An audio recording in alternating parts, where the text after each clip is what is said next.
Support for Lab Out Loud is provided by NSTA, the National Science Teaching Association. Find out more about what NSTA has to offer at nsta.org. You're listening to Lab Out Loud, Science for the Classroom and Beyond. And in today's episode, our guest takes a look at science education, but in the political arena, and how we might have to use a different approach. Arguments and evidence that works in the scientific realm does not work in the political arena. Political arguments must be short. They must be easy to understand. They must be easy to repeat. There can be a lot of sophisticated thinking behind them, but you've got to present it in a way that, the words can be put on posters, that you can have talking points. And this was what evolution was lacking. And that's up next on Lab Out Loud, but first, I'm your co-host, Dale Basler. And I'm Brian Bartel. And our guest today is a professor who's been spending many years talking about evolution and helping others understand the subject. My name is Abby Hafer, and I'm a college professor at Curry College, where I mostly teach human anatomy and physiology. Curry College is in Milton, Massachusetts, and that's where our story starts.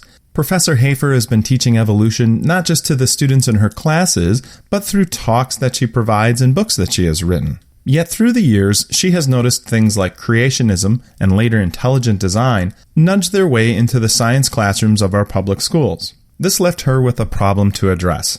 How do you keep empirical science in the science class? I realized that one thing that was missing was actually fighting back specifically, deliberately, politically. 2 state legislatures have already come up with laws that allow the teaching of various forms of sort of science denialism in public schools.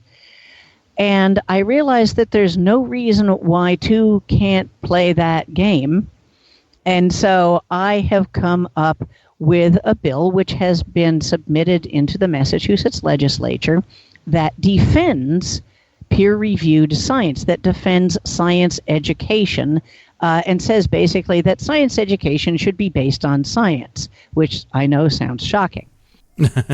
So anyway, that's what I have done. There is now this bill in the Massachusetts legislature. It's Bill H.471.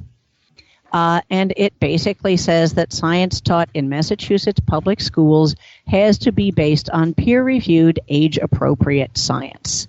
You're not even required to teach any particular thing, but if you are going to teach a particular thing, you will base what you teach on peer-reviewed science, is what it comes down to. So I think it's a nice bill, and I certainly hope that it passes in Massachusetts. But I also hope that other states will take it up, that it can be passed in, or bills like it can be passed in other states. Maybe someday it can be the law of the land. That's what happened with same-sex marriage. Mm-hmm. Same-sex marriage started in one state, again, Massachusetts. It was adopted rather, tentatively for a while in a few other states.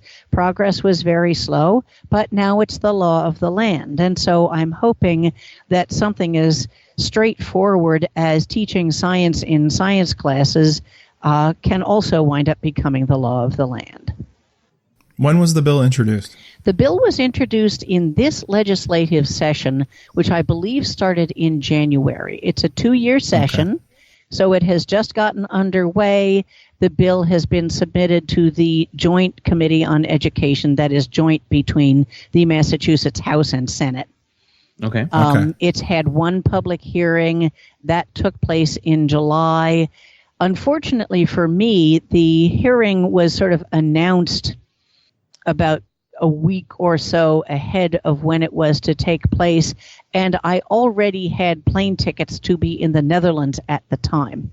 Oh, sure. So I was not able to be at that hearing, but I submitted a letter in support of the bill, and my husband, Alan McRobert, who is an astronomy writer, also went in and testified in favor of the bill.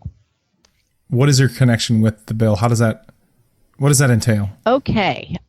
Basically, I contacted my state representative, Ken Gordon, who is, the rep for my district.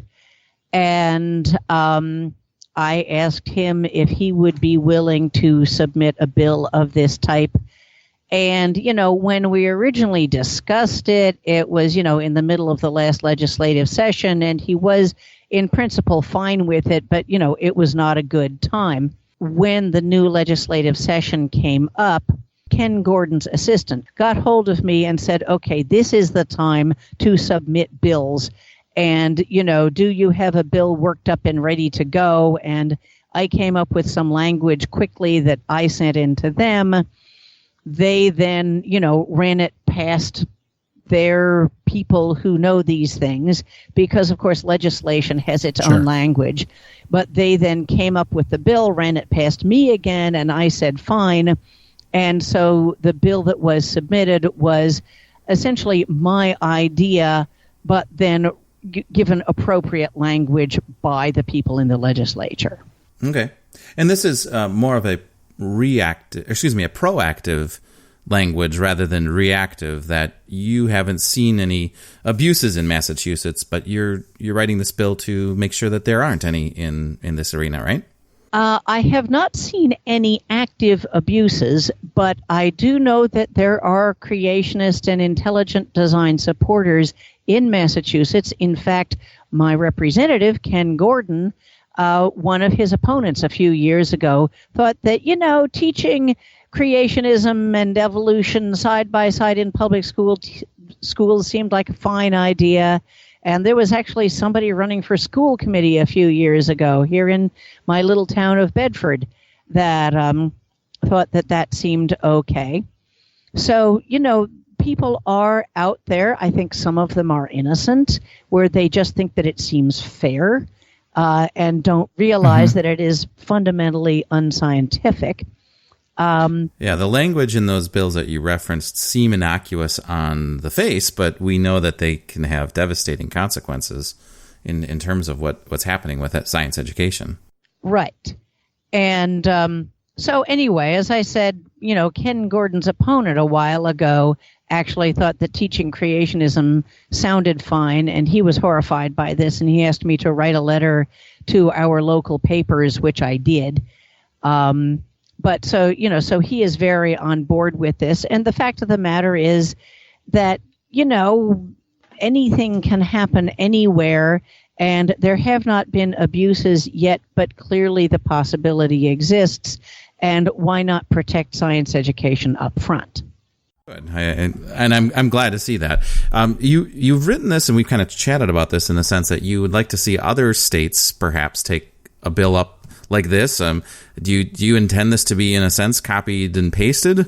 Of course, manipulated to each state's necessary language and whatnot. But yes. Do you see that as, you encourage that? Do you want that to happen? Oh, I encourage it. Yes, I am hoping that this will be seen as model legislation. This, again, is the way that science denialists work, is that, there are whole think tanks that will come up with model legislation that can be copied and pasted and used by state legislatures. And, some of these think tanks will send lawyers to the various friendly legislators and help them craft exactly the right bill for their state, this kind of thing. And I mean, I'm a one-woman operation. I can't offer all that. But on the other hand, I am hoping that this will be used as model legislation for other states. And if other states can find ways to make it even better, I'd be delighted. Now, the language says that science class topics should be coming from peer-reviewed science, correct? Yes. Mm-hmm. And then how do we... I think about, how does that affect the teacher in the classroom? Like, could there be peer-reviewed material that would not meet the qualification we're thinking about? So is there ever peer-reviewed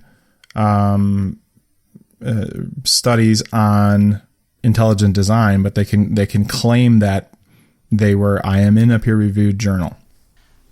They can claim anything they want, and they can do their and own have. And and they can claim that they've done their own peer review, but we all know what own peer review is like. And the language specifically says, done in, according to accepted scientific methods. So as I said, there is some pretty protective language in there. And of course, the thing to keep in mind is that we are now talking about what is in textbooks for elementary and middle and high school kids. You don't usually have the stuff that is not thoroughly peer-reviewed, thoroughly tested, and thoroughly accepted by science in general. It doesn't make it into textbooks. Mm-hmm. If it is still not accepted as, that which we thoroughly believe to be true, except, of course, for these odd cases of evolution and climate change and a few things like that, where people somehow or another think that some off-the-wall idea that has no empirical basis and no proof and no predictive value and has nothing to do with the scientific method in general, but somehow or another those specific things ought to wind up in school textbooks because somebody thinks that sounds like a good idea. Or on the opposite end of that, we've seen textbooks that have really minimized research or that peer-reviewed conclusions from climate change and from evolution. So they've really watered it down, and we've seen certain areas of the country that have had specific textbooks that are just kind of like we've seen the Texas version, for instance, that tends to be a little bit more watered down in terms of using the term evolution, even though it's still there. But so sometimes that's the other case too, is that it's not necessarily that they're ignoring it, but they're definitely not they're not steering into it. Well, you said they're not ignoring it. I would say it's more like they're maybe not denying it, but they're sure not going into it in any detail. Correct. And I think that is unfortunately the case a lot of the time. Evolution, I think, is frequently very poorly taught in this country because a lot of teachers just don't want to deal with blowback. And so they will just try to tap dance around it. And unfortunately, what that means is that then you wind up with a whole, generation in certain areas of the country going forward not really understanding evolution. Mm-hmm. And then if they go on to be teachers, they still don't understand it. And so, of course, they're not going to teach it very well because they don't know how. So, Do you see this bill stopping that cycle then? It is less good at that.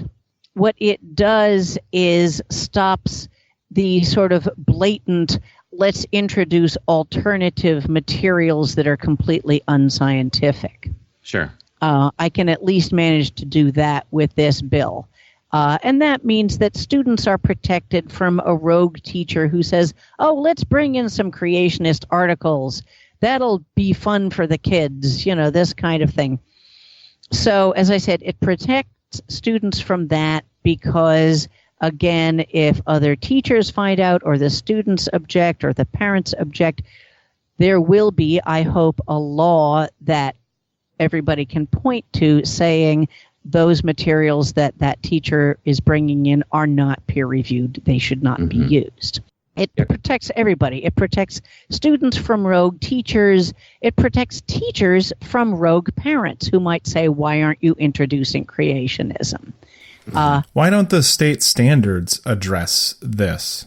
And this bill would essentially keep an eye on the state standards. That's the other thing, is that at the level of state standards and also local school boards or school committees, as they're called in New England, it means that everybody is protected from a school committee deciding to teach creationism.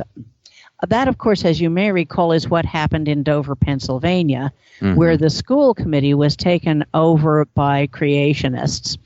And the next thing you know, there is a creationist/intelligent design textbook that is proposed to be used in the Dover public schools. And that's what the big Dover trial was about. Yeah. So in that case, if this bill was in place in Dover, for example, that local school board could have gotten to where they are. The objections by the teachers, which was the teachers and the teachers union that supported them, those objections were made, and they could have, instead of going to trial, turned directly to state law and would have saved a lot of time and money, probably. Yeah, well, in that particular case, it was actually parents that wound up objecting. But it was definitely also teachers who said we were not going to teach this, right. And it was with their support by their union that kind of allowed them to kind of prep them for testifying. That's and right. Gave them the support to not just be straight up fired. Right. For that. Absolutely. And this will protect teachers from being straight up fired if they refuse to teach creationism. Or coerced. That's right. Mm-hmm. And as I said, it means that if parents or teachers wind up, with a bad school board decision, there is a law that can be pointed to saying, no, that school board decision simply was something that was against the law. It's not going to happen. Mm-hmm. So I see it as protecting everybody, really. What would you say the language in the bill does to address a teacher that wants to allow the discussion of both sides of a topic? And I laugh at that a little bit sometimes because there's not necessarily another side that's legitimate, but they're still teaching it, but then allowing some other discussion to seep in. Well, as I said, part of that is a matter you need to be polite to your students, but it is also perfectly okay to say, the stuff that you're bringing up is not accepted science. It was not done using scientific methods and so on. So you can have a discussion, but again, one kind of wonders, why have a discussion about evolution? Why not have a discussion about the periodic table of elements? Good call. In fact, I remember when I taught the periodic table, I tried to focus a lot more on how it came to be and the trends and the patterns we see. And later on during a parent conference, I had a parent upset that we weren't memorizing. We have to memorize the periodic table. And I thought, I lost that part there. But right. And in fact, in many ways, there are alternative periodic tables that serve different purposes. So that's actually an area where we could see another side or many other sides of the periodic table. That's the funny piece of it there too, is that no one does question it in that sense, but there are definitely alternatives. Right, but they would be scientific. They would actually be perfectly backed up by empirical science. Absolutely. Yeah. Absolutely. So there you have it. The first bill that seeks to make it a law to keep science in the science classroom. What are your thoughts on this? Head on over to our website, laboutloud.com, and share your thoughts in the comments for this episode. Thanks for listening to this episode of Lab Out Loud. If you'd like to learn more about some of the things discussed in this episode or previous episodes, you can find show notes at our website, laboutloud.com. If you have a guest idea or a future topic that you'd like to see on Lab Out Loud, go to our contact page and send us a message. Also, you can subscribe to Lab Out Loud on your favorite podcasting app, such as Apple Podcasts, Spotify, Stitcher, Google Play, or wherever you like to find podcasts. While you're there, leave us a review and rating. Your input helps others find our show. Thanks again for listening.